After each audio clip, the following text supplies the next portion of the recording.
Hello, and thank you for tuning into this forum for the candidates vying to serve as the next mayor of the city of Mankato.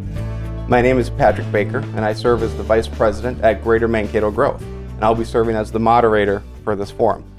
For those of you that don't know about us, Greater Mankato Growth serves as the Chamber of Commerce and Economic Development organization serving our region. Greater Mankato Growth strives to be a nonpartisan information intermediary between candidates and the voters on issues impacting not only business, but the overall vitality of the region at large. Elections are one of the most important and effective ways citizens can make their voices heard.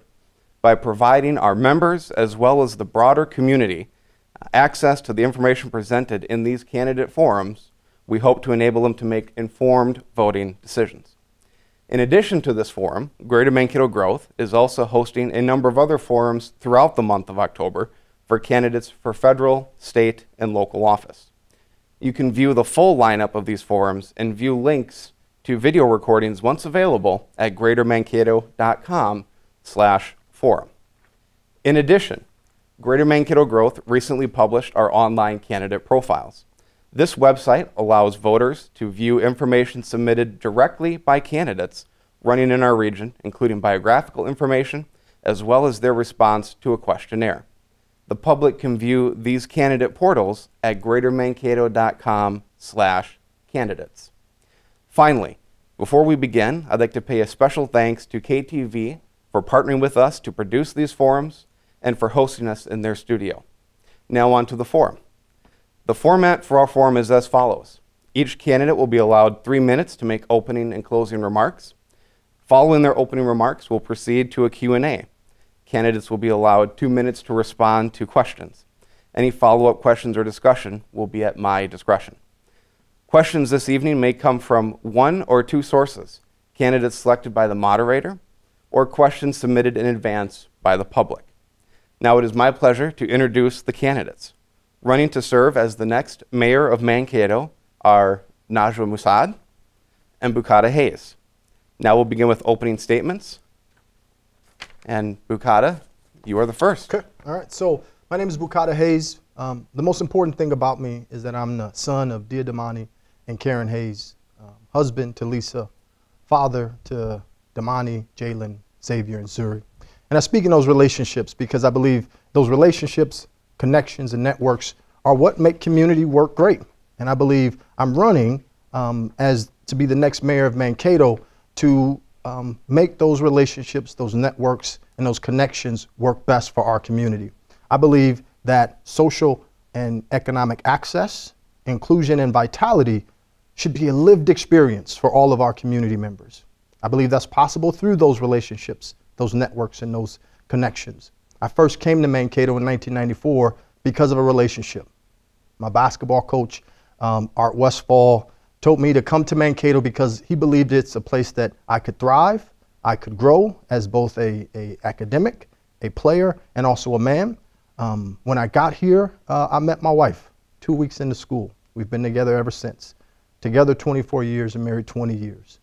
And it's through those relationships that I am in Mankato today that I've been able to improve my family's condition, help out my family back home in Milwaukee, Wisconsin, and also build a community here around inclusion for all, and how our community, how our neighborhoods, how our businesses, how our civic organizations, social services organizations, counties, municipalities work better when we are connected, when we are in relationship. And so that's why I'm running to be the next mayor of Mankato. I have been the executive director of a nonprofit here in town, leaning on those networks and communications for 13 years. And so the work that I've been doing with our school district in terms of teaching and reaching students about respect for all, regardless of differences, is even as critical now in our current time as it was when we started in 2004. And so this message of networks, communications, connections, and relationships is something that I've lived for 13 years here in this community. It's what I believe is foundational to a community working right, and also for a community going from good to great, but actually to being even a greater community, is those connections, networks, and relationships. And so thank you to GMG for hosting this forum. Thank you to those who have come to the small studio audience to listen to both me and Najwa, and I'm looking forward to the forum. Great. Thank you. Najwa, your opening statement. Yes. Well, my name is Najwa Massad, and I'm running for mayor of Mankato. In 1960, my parents immigrated from Lebanon. And so it was my dad, my mom, excuse me, and my brother. We came because my dad wanted to make a better life for us. When we arrived in Mankato, because of my grandmother, my dad got a job for 75 cents an hour to support his family. Didn't speak any English, neither did my mother. My mother had a harder time. She used to watch soap operas to learn English. So they struggled. I saw the struggle they had, but as a young child, I didn't realize as much hardships that they went through, but I did learn it later on in life. I grew up here in Mankato. I went to school here, and then I went to Lebanon, and I met John, my husband, and made him fall in love with me, and we got married. And then when we came back to the States, to Mankato, back to home, which was my home. I was born in Lebanon, but I was raised here in Mankato. I found it very interesting how I was an outsider, even though I grew up here, because my husband didn't speak any English. So trying to find a job was difficult, even for myself, speaking English without an accent, because I didn't have experience. John went even to McDonald's. He went to Massad to be a butcher. He knows how to use a knife, and if anybody knows John, they know he's a master chef. No one would hire us. He finally got a job at the Council Academy, and I got one at MSU. So we worked, and we raised two wonderful daughters. They went to school here. And we opened our first business in 1984, which we named after our oldest daughter, Mayoral. And I remember, as though it was today, a businessman came into the restaurant, and he said to me, "So, this is your restaurant?" And I said, "Yes, sir." And because hospitality is part of who I am. And I smiled, and he looked at me, and he said, "You won't last 6 months." It was a stab in the heart, but John and I worked very, very hard to prove him wrong, that small businesses can survive. And we worked, and God, with God's blessing and this community, we have succeeded by hard work, like I said, and the community and God's good grace. And we raised our children. Mankato is very, very important to me. I have lived through many things, so I can connect with the immigration crisis that we have here, raising children, wanting the best for them in their lives, small businesses, trying to grow, and proving to people that with hard work, you can succeed. And with a community that revolves you and takes you, this community is a family. To me, Mankato is a family community because they've taken care of us in a way, but we've taken care of ourselves and tried to take care of this community. Mankato is very important. I want to be an ambassador to this town. I want to be the voice of the people because I believe I can understand when someone talks to me. I can relate to the things that have happened in their lives because I have gone through it. So that is why I'm running for mayor of Mankato. Great. So we'll start with you, Najwa, with the first question. When you are out door knocking and you come up to someone's house and they ask you, what impelled you to run for mayor? What's the answer you give them? Why are you running? I tell them because it's this community. It's the people that are here. It's with this community, like I told you before, it was a family. So when they do ask me that question, Patrick, I tell it from my heart because why do I run? Because I love Mankato? Seriously? Yes, it is seriously because I do. We grew up learning that you take care of people, and that's how I was raised. And Mankato, and it's the people here, the businesses, I have a very strong connection, and when I tell them that, they understand. They understand when I tell them, you know, about raising the children here, wanting them to have wonderful education. We do. Mankato has wonderful K through 12. We have post-secondary schools. So that is, I want Mankato, I want people to know that Mankato is a phenomenal place. We have so much to offer. We've got the arts, we've got the schools, we've got trails, we've got parks, we've got so much. So when I talk about it, I get very passionate because probably they don't want to ask me that question because then I don't shut up. I talk more, but it's because of the community, it's because of the people, and because I want Mankato to be known. I want people to follow what Mankato is. Bukata, why are you running? Yeah, so for me, it goes to a couple of things. So one, Mankato's invested a lot in me, in both personal and professional, right? And so for me, I believe it's a way to kind of provide Mankato with the return on that investment, in particular in this critical time in which we're growing, right? We're growing more diverse. We're growing in terms of active older adults. Business is growing. Our community is growing. And so I think for me, through my experience working here at Bethany Lutheran College for 6 years and then at the Diversity Council for the past 13 years, it's enabled me to create some relationships with folks who make things happen, right? So if it's from Blue Earth County to the city of Mankato, to Nicollet County or North Mankato, to our schools, to our colleges, to our businesses, I believe Mankato's at a really critical point. I believe that the leadership needed in that time is one who can pick up the phone, who can call those folks, who can create these initiatives that continue to move us forward. I've been doing that for 13 years at the council. And so for me, it's how do I give back to Mankato, because it's given so much to me. And so that's part of it. And then the other part is I believe Mankato is a community that has so much opportunity for folks who are willing to come to Mankato, right? Willing to come to a smaller community in Minnesota. We're still kind of in that rural space, but considered larger, right? In terms of our region. And so I believe that it's critical to be active in creating the community you want, to be active in creating a community that's socially and economically inclusive.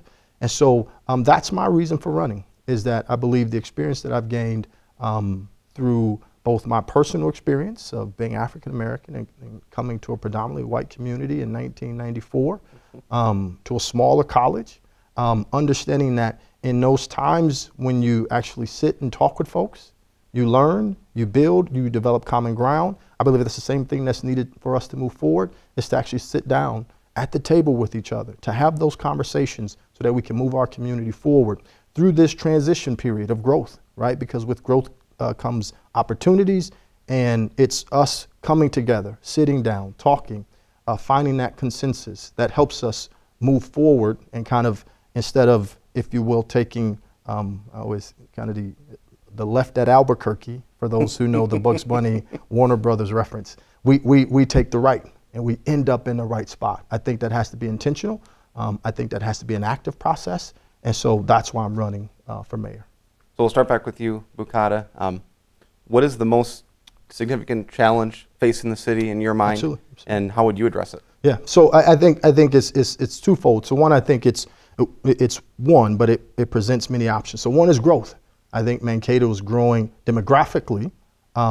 It's changing, it's becoming more diverse. Historically for Mankato, that hasn't been us, right? And so I think one, that change in demographic creates these opportunities that we have to simply get to know each other, right? We have to have these kind of honest conversations with each other about who we are, right? Because here in Mankato, we get an opportunity to be a model to the rest of the state, but also the country, and how we develop relationships and create one community.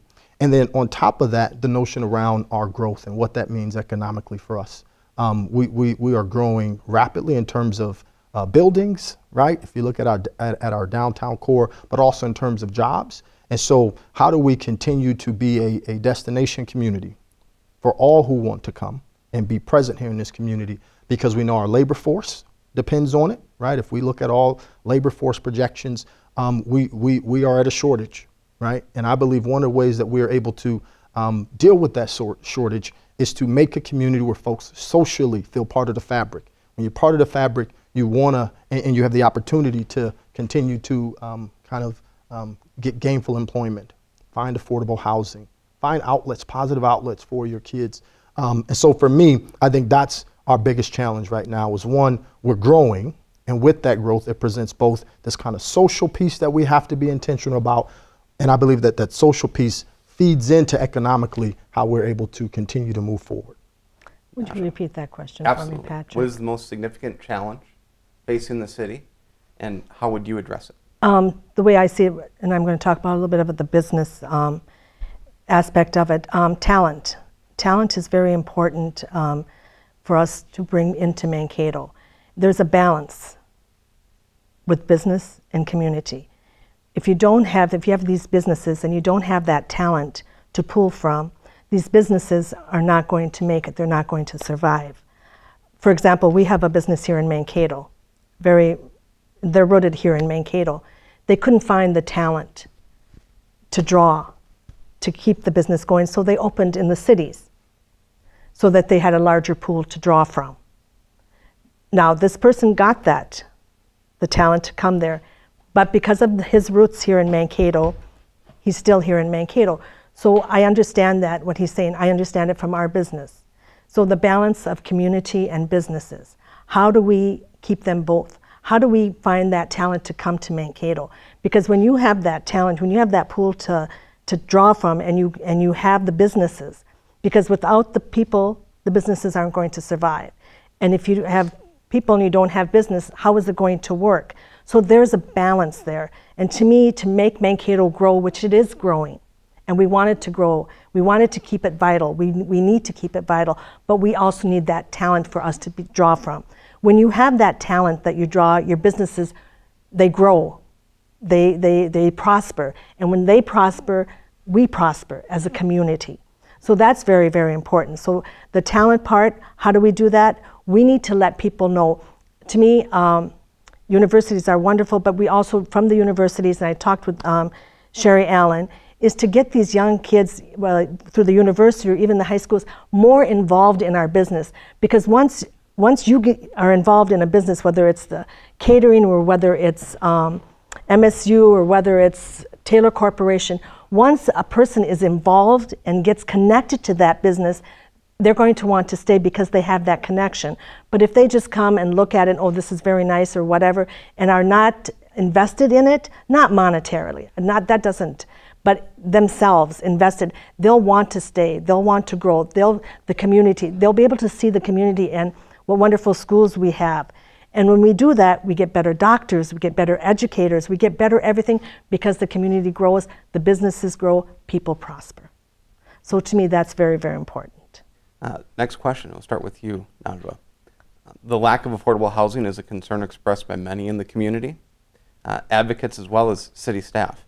Do you agree that the city lacks affordable housing? And if so, what would you recommend the city do to increase its supply of affordable housing?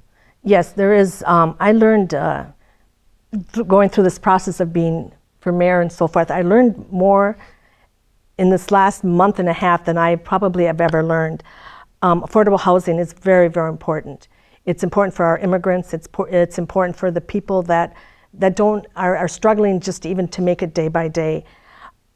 I learned that homestead apartments, I'm going to take that because when we came to America, we lived in homestead, and that was affordable housing at that time. They took up what you paid. But I didn't realize that after 30 years, that they had assigned something for 30 years, then all of a sudden they didn't have to be affordable housing anymore. So when they were charging, I paid $94, that's what we could afford at that time, that they didn't have to do that anymore. They could charge $800, $900 after 30 years. Well, so what did we do as a city to think about what was happening 10 years from now or 20 years from now or 30 years from now? We weren't, I'm not blaming anybody because like I said, I just learned this. What were we doing to continue to keep it vital, to keep it going? So right now, we are at a shortage.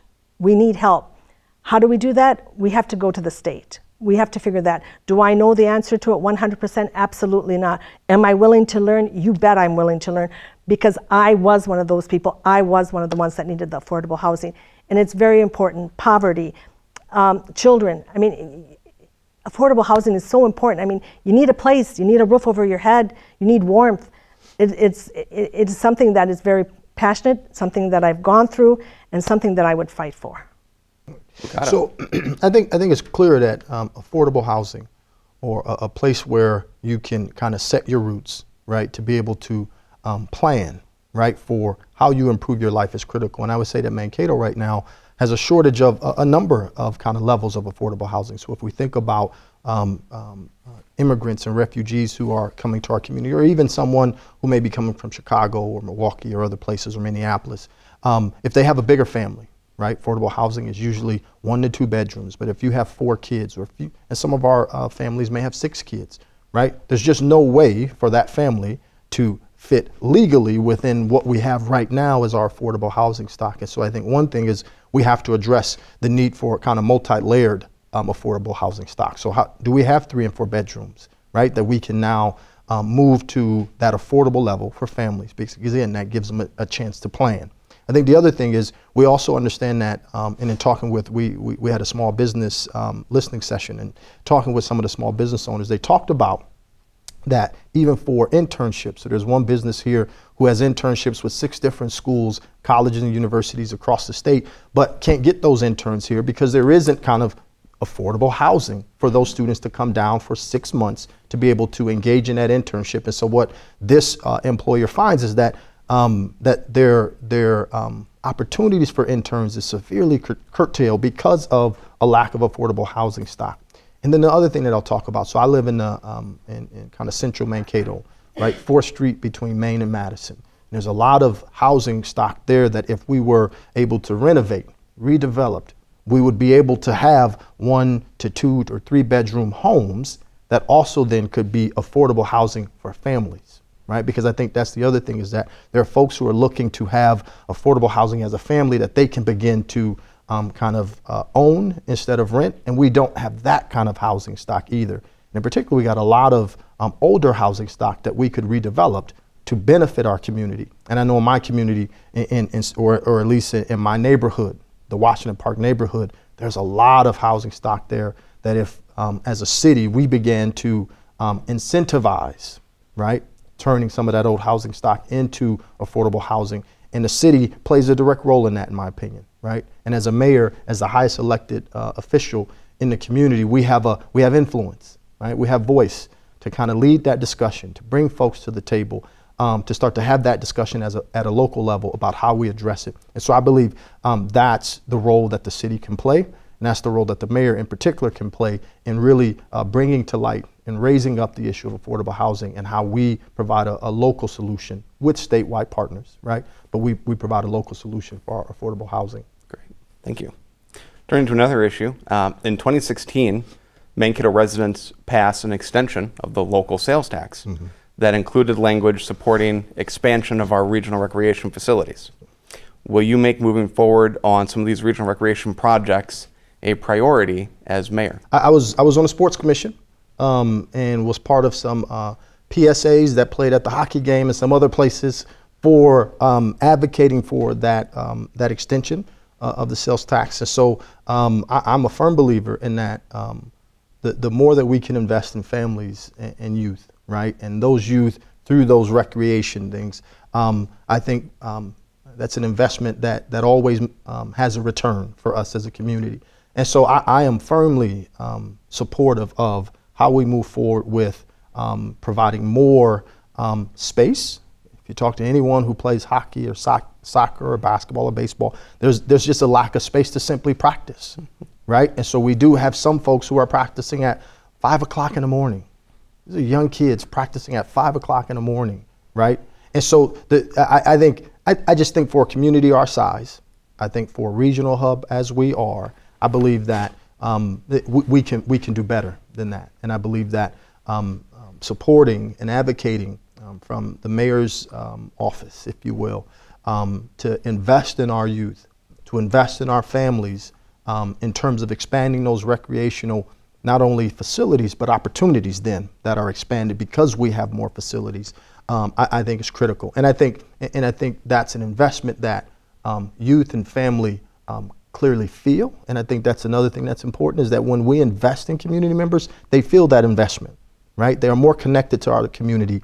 And thus, again, that's a return on investment that is clearly tangible, right, for us as a community. And so I would be firmly supportive of expanding those recreational opportunities for our youth and our families. Great, thank you.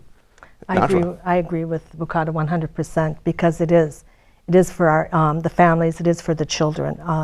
We all know as parents that the more our children are involved in sports or activities, the more they are within that community. And so it's very, very important for us, and I would be 100%.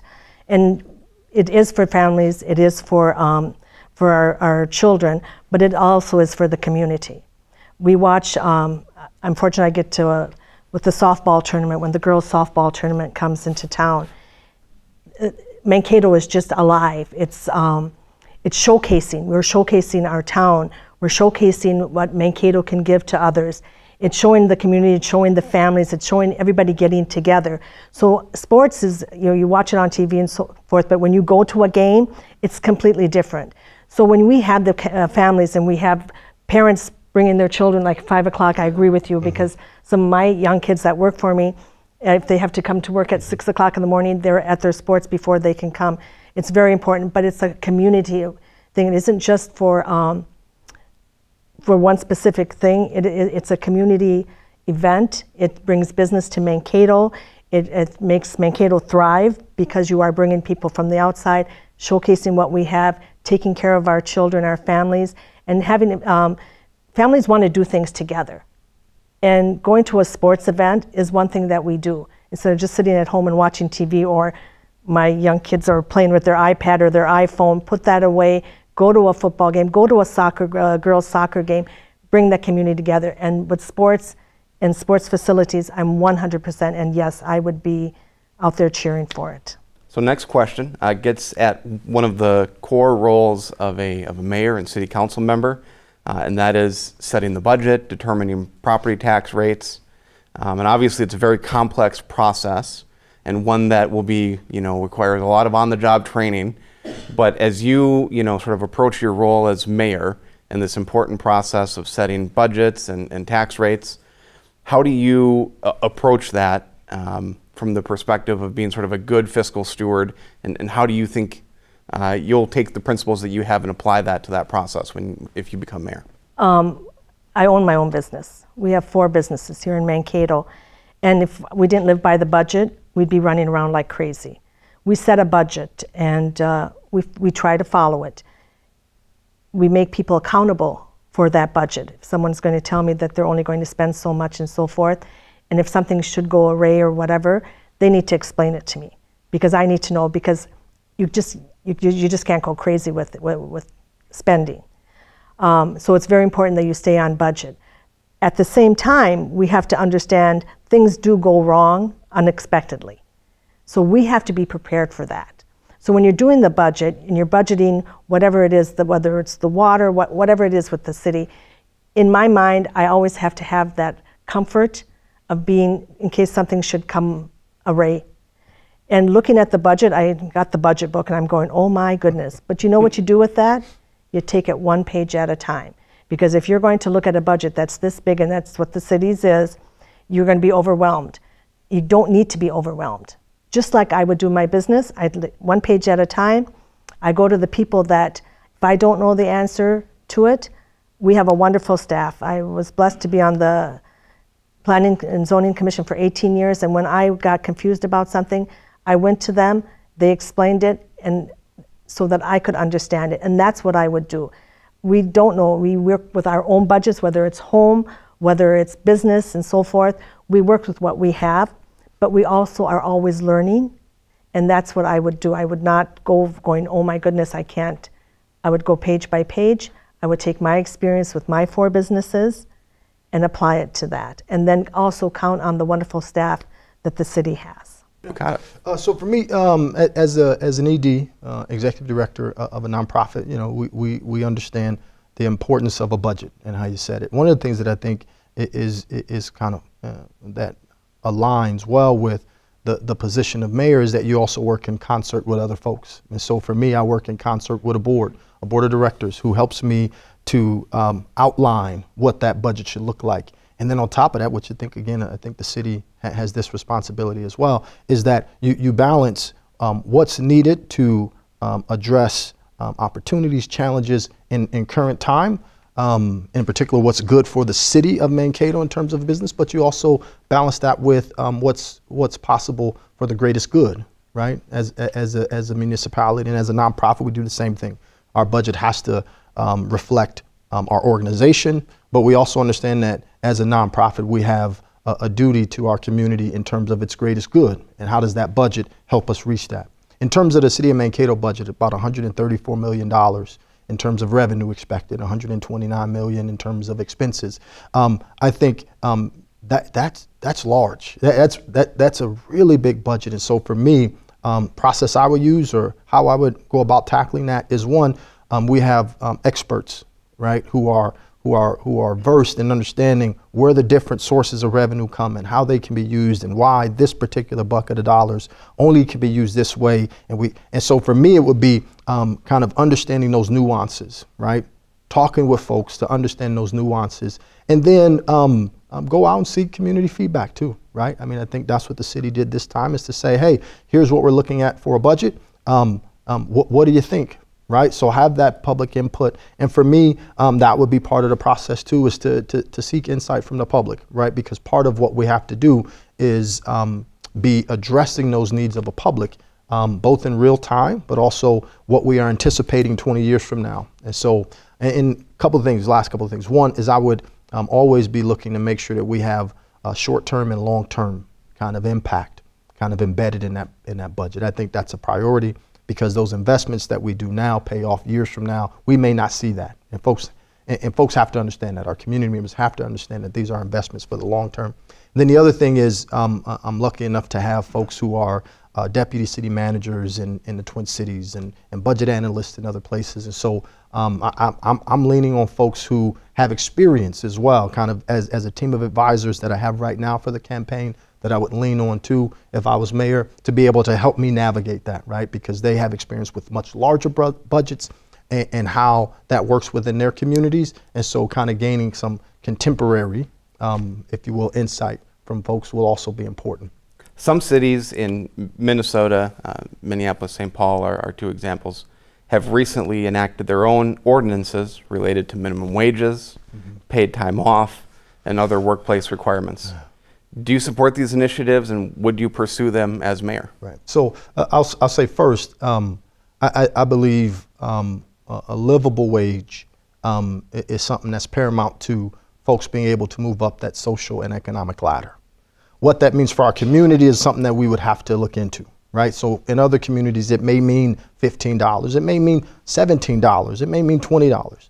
But for us in our community, I think we would have to do that research to understand. I am all for, 100% behind folks being able to work a job that provides for their family. What does that look like? And I think becomes a really important question here in Mankato. I think we have far too many folks who are working 2 to 3 jobs and still can't make the bills work. And it was at a presentation the other day at the Kiwanis Club, and someone from Centenary was talking about the rotating shelter.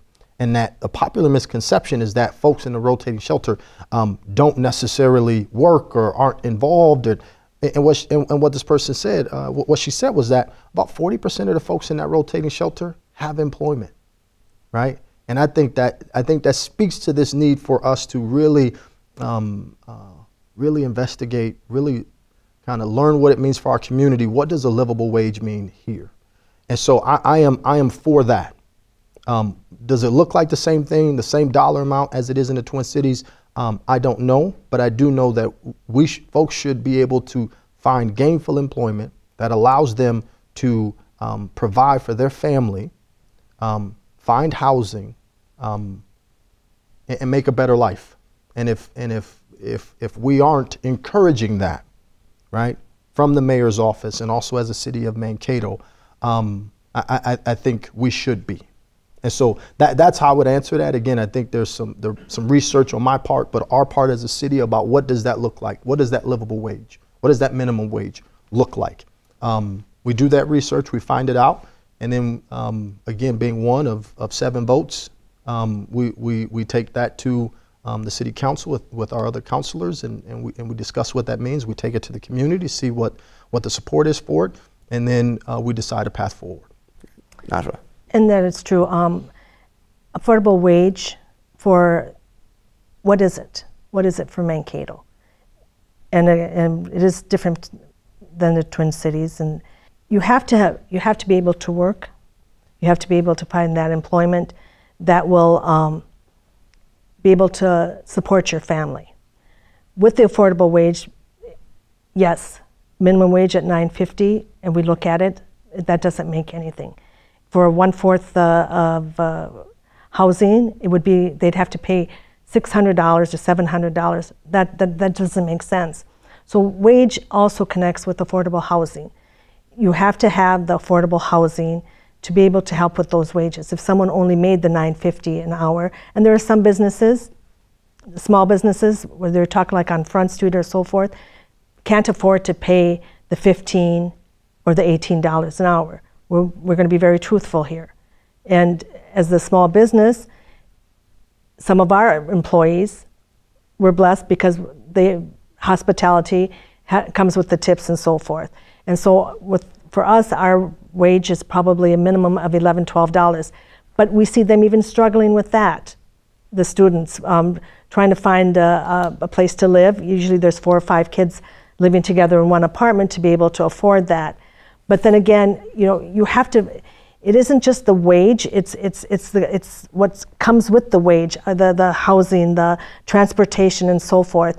They can make $9.50 an hour, and if there was affordable housing for them to live in, then that would work. The transportation, to be able to come and go around town for $1 or 75 cents or whatever the transportation is.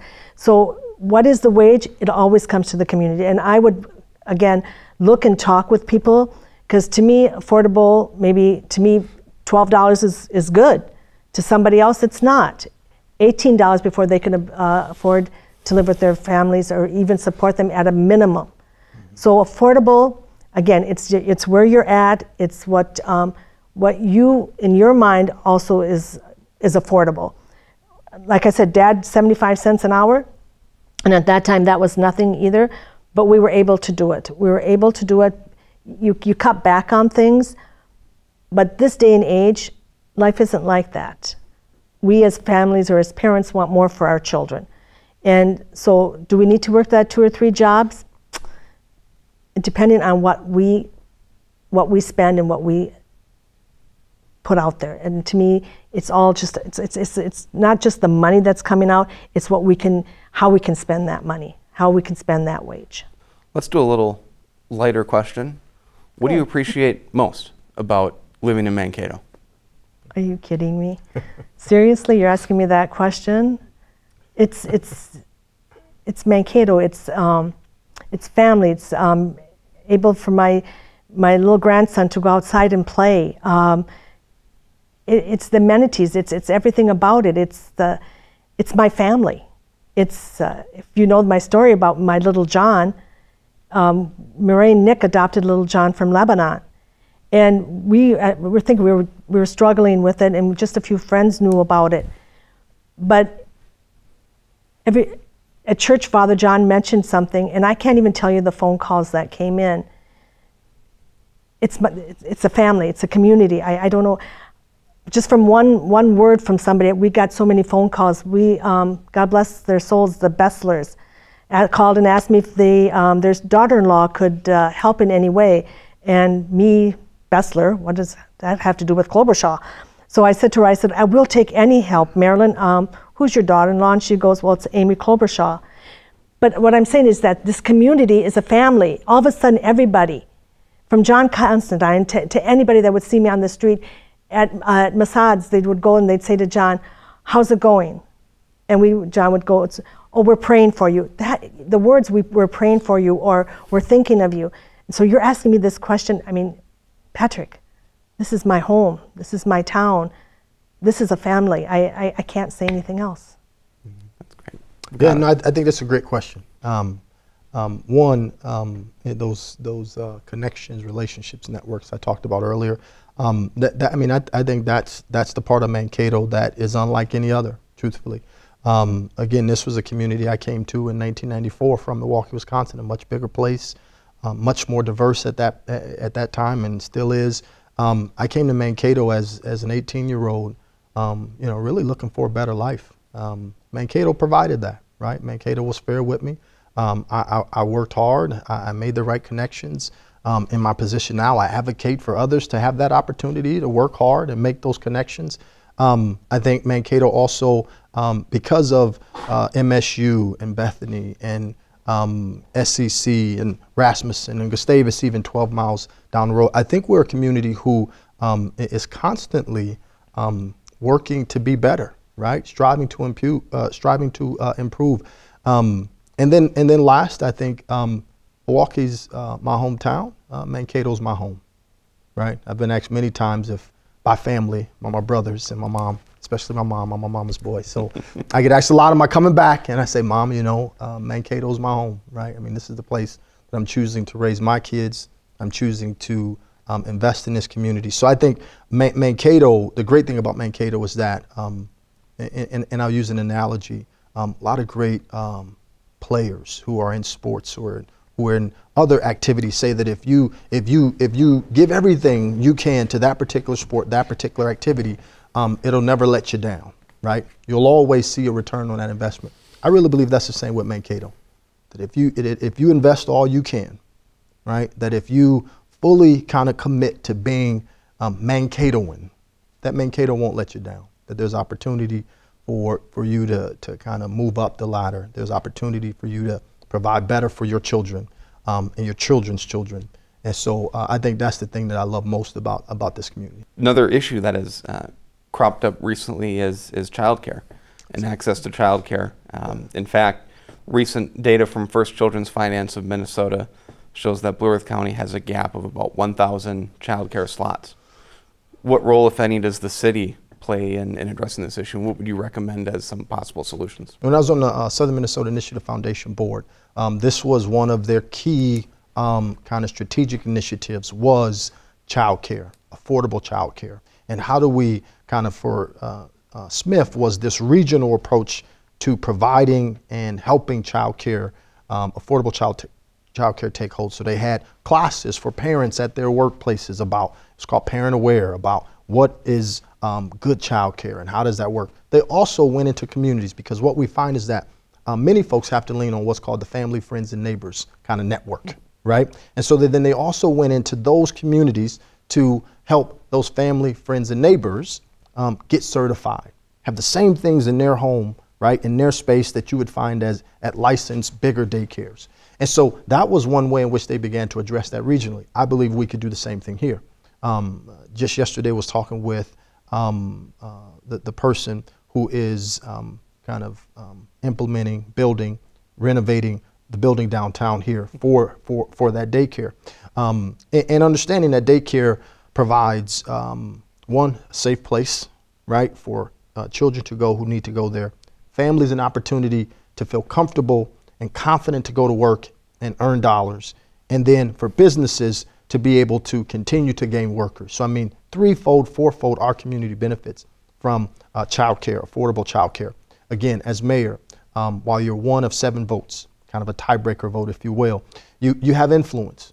Where folks see you at, right? What folks hear you advocating for, I believe takes root, right? And can begin to craft a vision of how a community goes forward. And so for me as mayor, I think, and as the city, I think we should understanding that it impacts children, families, businesses, our community. I think we should be out front, right, with helping our community find affordable daycare, quality daycare for all of our kids. And if that's what's happening in downtown Mankato, or if that's we as a city partner with nonprofit folks who have been doing this work all along, right, and helping our community grow, if we partner with them to go to family, friends, and neighbors, understanding that's still a viable and even affordable option for many of our families. How do we get those family, friends, and neighbor networks to have the same quality, same information that we have at those larger daycares, right? And I think that's something that,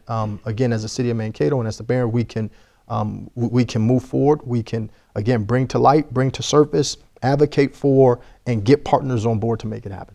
Affordable daycare is very, very important. My daughter Marie, with little John, when she was thinking about going back to work, the cost of daycare was more than what she was going to make. And so they sit there and they think, you know, they need that extra income to come in, but how, you know, if you're going to work and it's going to go all to daycare, logically, it doesn't make sense. Many years ago, I'm talking decades ago, I had a friend, Frankie Watts. She was with Children's Advocacy. And what they did is that the family and friends, they went and they taught. They had like a class that taught young women or young ladies that had small children and didn't want to go out to work but could have a daycare within the home, 3 or 4 kids. They would teach them, they would help them to be certified. And so it became like an atmosphere of maybe just 4 kids. But that young lady could stay at home and didn't have to pay the rent that they do like with the larger daycares, which are absolutely wonderful. Please don't get me wrong with that, because we need those also. But she was able to stay at home, and that mother that needed that extra income but not pay that outrageous, it is outrageous, I'm sorry, daycare cost, she was able to do that so that 2 people were able to work, yet that mother that wanted to stay at home was able to stay at home and watch 3 other kids. But they were regulated, you know, with food and, you know, the accommodations and all that. So I believe in that too. I believe that we need to help young families that want to stay home, are able to stay home, yet be able to take care of 2 or 3 other kids. With the nonprofits, like you're saying, just working together. We have to figure it out. You know, if there's a problem, let's not just say that there's a problem. Let's figure out what the solution to that problem is and try to work with it as a community, nonprofit, businesses together. We need to work together to figure it out. We just can't say that there's a problem. What are we going to do? Let's try to find a solution by thinking outside the box, not just on one thing. So the Mankato City Council took up the issue of banning tobacco sales to those under the age of 21 this year, and while it didn't advance, advocates continue to push for its passage, and I suspect it may come up in 2019 for the council to consider. Would you support banning tobacco sales to those under the age of 21 as mayor? Why or why not? Interesting question, because when I was thinking about that, I was thinking, okay, 2021 or whatever. I had a couple of people come and talk to me about it. One was Dr. Grams, and he's a very big advocate for it. And he was explaining to me about the smoking and the smoking age and so forth, and how these young kids get addicted at a young age and then they continue with the smoking and so forth. And he was very, very passionate about it, and I was on the fence.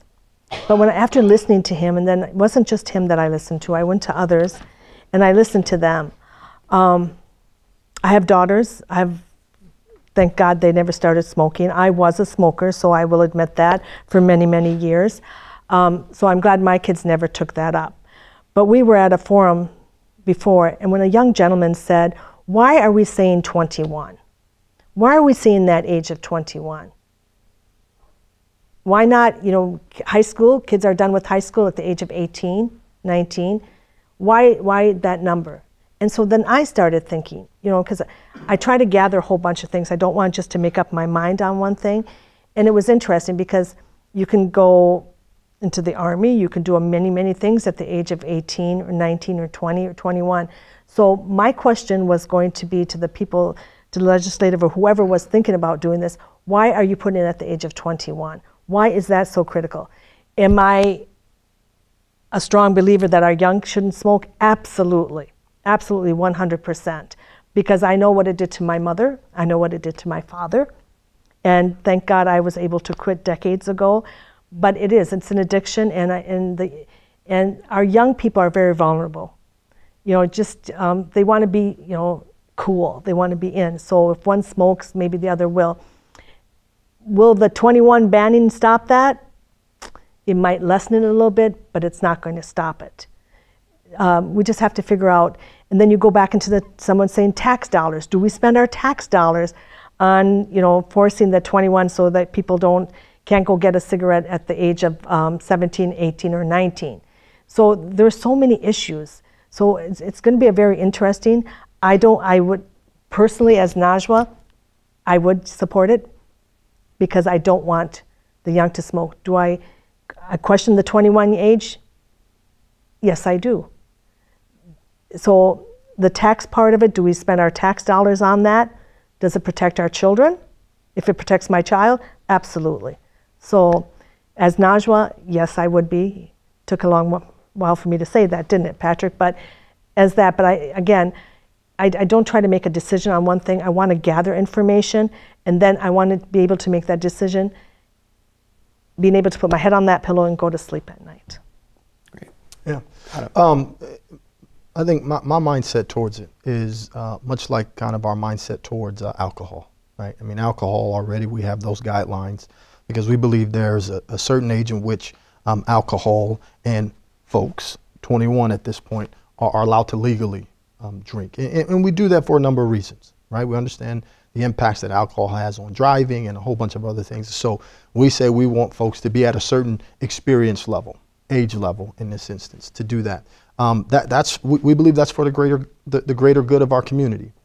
I believe that T21 is along that same vein, and so for me personally, I would support that. I would support it because I believe there's documented impacts about the effects of smoking, not only on the person who does it, right, but also on secondhand smoke for those who are nearby, right? And so to me, if we can stop or limit, right, the access, and that's really what this is about, is this notion of access to tobacco. If we can limit the access of tobacco, much like we limit the access of alcohol to a certain age, I believe that's beneficial. I believe it helps our community kind of move forward. We've taken steps like this before that we believed were in the greatest good of our community.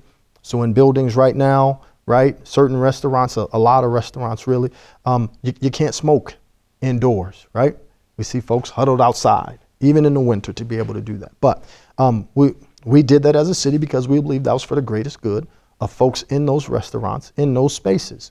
I think T21 is aligns with that the greatest good of our community, both for our young people, but also for our community, is that we would limit the access to tobacco to the age of 21, much like we limit the access of alcohol to 21. And so I would be supportive of that. Again, I think documented kind of history of the impacts of smoking and addiction and limiting that access, I believe, has valuable benefits for our community. You know, the term of mayor is 4 years. Yep. It could be 8 years, 12 years, as long as you continue to get elected. Should you get elected when your term comes to an end, no matter how long that is, and people look back on your time in office, what do you think you would want them to say about your time as mayor, your legacy? What do you hope that long term, when people look back on your time, that they will appreciate or recognize? A couple of things that I'm hoping. I'm hoping folks recognize and can speak to that I was a strong advocate for all of us being at the table, right? Our community is stronger when all of us are there. If we were to take we all do better when we all do better, right? If we were to take that Wellstone quote, our community, I want folks to see me as that champion, that advocate for all of us doing better. I want them to see that in how I went about the role of mayor, but also what I advocated for in terms of recreational space, in terms of more quality jobs, affordable housing, in terms of being part of a solution to transportation that connects our entire community. That right now it doesn't, right? Our transportation does not connect someone in downtown Mankato to, if you will, SCC or Hilltop, right, in a timely fashion, in a regular period, to sustain work or other things. And so I want folks at the end of my term to be able to look and say, he absolutely was invested in all of us, right? He absolutely worked really hard to make sure that we as a community were better, right? Not just because of my leadership, because again, I'm part of 7 votes. I'm part of 6 other people who are invested in this community to make sure that we're better. I would hope folks see that. Lastly, I would hope folks would see that I was approachable, I was reasonable, I was willing to sit down at the table to have whatever conversation needed to be had to make our community or to allow our community move forward. I think as a leader, you have to be approachable. You have to be willing to sit down, not only when someone agrees with you, but when they disagree with you, And being mayor, I imagine that there will be times that folks would disagree with me, that they said, hey, I picked up the phone, I called him, I saw him, he took time, he was genuine, he listened. Did we come out and both believe and agree on everything? No, but he listened. He was there. He was present when we were discussing that issue. I would hope that's what folks are able to say definitively about me as mayor when my term would be done. Najwa. I would love people to look back and say, Mankato was vital, and it grew, and it was the envy of other communities because of the business, the talent, the hard work that the community put together as a whole. One person can't do it. It has to be done by a lot of people. But that she was the leader, and she led people to be more of a community, to be bringing in the businesses, to prosper, to have the safe community for our children to play. I want them to say she was a mom figure, a mom that took care of her community, of her people, of her children. That she was there, and she protected, and she took good care of them. That she kept it growing, just like you do a small child, and you let it grow, and you give it everything that you have, and you watch it prosper. And that's what I want people to think, how she made Mankato stay prosperous, stay vital, safe, and a place that you would want to bring your family and to raise them here. Great, thank you. So we are coming up on our hour. I do want to ask if you have any kind of brief closing statements. We'll start with you, Najwa. If we can try to make them a minute or so, that would be great. I want to be the ambassador. I want to be able to showcase my home, my community. I want to be the voice of the people. I want to listen because I believe I'm a good listener. And when I listen, and I want to hear what they have to say.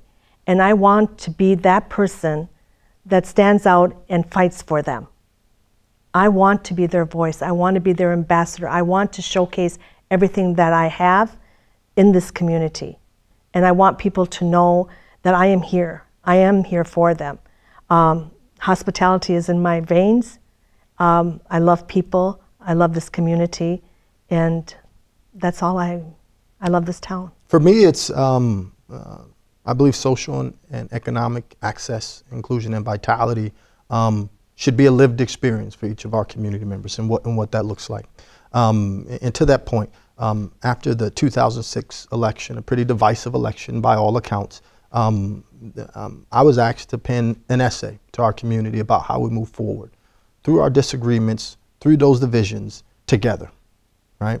That essay appeared in the Mankato magazine, Our Greatest Community Possible, and it spoke to how we as a community move forward in the midst of all of that, getting to some core things around compassion and truth and action. But if we were to do that, we would move forward, we'd make a better community together. And for me, that would be what I want folks to understand is that if the person that is approached to write that essay to an entire community about how we move forward through challenging times together, that person, I believe, is ready, is willing, is capable of leading our community forward. And so for me, I was that person, right? That was called upon to try and pull us all back to the table, right? As a fractured kind of community, the social fabric was being torn at. And so through that essay, through this campaign, my hope is that folks see that I want all of us to be better. I want our community to continue to move forward through change, and I want us to be, in a sense, the model community about how we move forward together, how we come together to form something even greater than ourselves as a community. So that's what I would be doing as mayor. Great. Well, thank you. Thank you both to Bukata Hayes and Najwa Massad for taking some time to talk about your vision for our community this morning. We appreciate your stepping up to run and enter into public service. We want to thank you all for tuning in today. And remember to go vote in November or before, since early voting has started, and you can vote for any excuse from now up until Election Day in November. So thank you, and have a wonderful holiday season and voting season with your families as we enter into the winter. Thank you. Thank you. Thank you. Thank you.